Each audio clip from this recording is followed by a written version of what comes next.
ఉమ్మడి ఖమ్మం జిల్లాలో బీఆర్ఎస్ కి షాక్ తగలనుందా అంటే అవుననే సమాధానమే వినిపిస్తోంది. ఎమ్మెల్యే డాక్టర్ తెల్లం వెంకట్రావు కారుకి బై బై చెప్పి కాంగ్రెస్ కూటికి చేరనున్నారని తెలుస్తోంది. రీసెంట్ గా జరిగిన అసెంబ్లీ ఎన్నికల్లో ఖమ్మం ఉమ్మడి జిల్లాలోని 10 నియోజకవర్గాలలో భద్రాచలం మాత్రమే బీఆర్ఎస్ నుంచి తెల్లం గెలుపొందారు. ఇప్పుడు ఆయన కూడా పార్టీ మారబోతున్నారనే ప్రచారంతో ఖమ్మం జిల్లాలో కారు పార్టీ పని కథం అయినట్లే అని అనుకుంటున్నారు.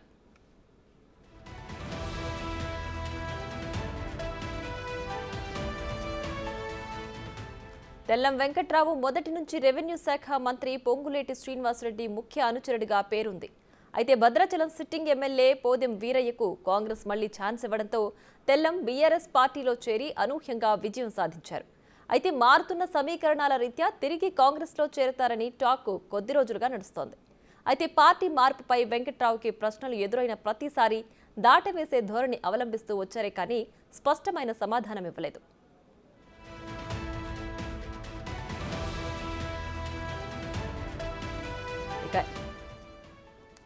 ఇక ఇటీవల 2 సార్లు కేసీఆర్ అధ్యక్షతన ఖమ్మం పార్లమెంట్ ఎన్నికలకు సంబంధించి ముఖ్య నేతలతో భేటీ నిర్వహించారు. ఆ సమయంలో హైదరాబాద్లో ఉండి కూడా తెల్లం సమావేశానికి డుమ్మా కొట్టారు.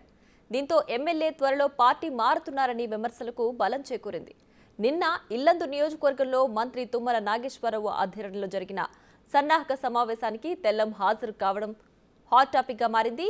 ఈ నెల 5 లేదా 6వ తేదీలలో కాంగ్రెస్ పార్టీలో చేరడం ఖాయమని ఆయన ఆప్తులు చెబుతున్నారు.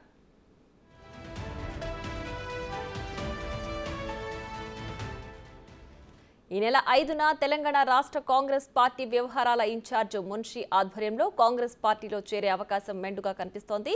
లేదా 6వ తారీఖున కాంగ్రెస్ అగ్రనాయకులు రాహుల్ గాంధీ పాల్గొనబోతున్న తుక్కుగూడ బహిరంగ సమావేశంలో చేరే ఛాన్స్ ఉందని ఆయన సన్నిహితులు అంటున్నారు. మొత్తానికి ఉమ్మడి ఖమ్మం జిల్లాలో బీఆర్ఎస్ ను క్లీన్ స్వీప్ చేస్తారన్న మంత్రి పొంగులేటి మాట ఈ రకంగా నిజమైందని నేతలు హర్షం వ్యక్తం చేస్తున్నారు.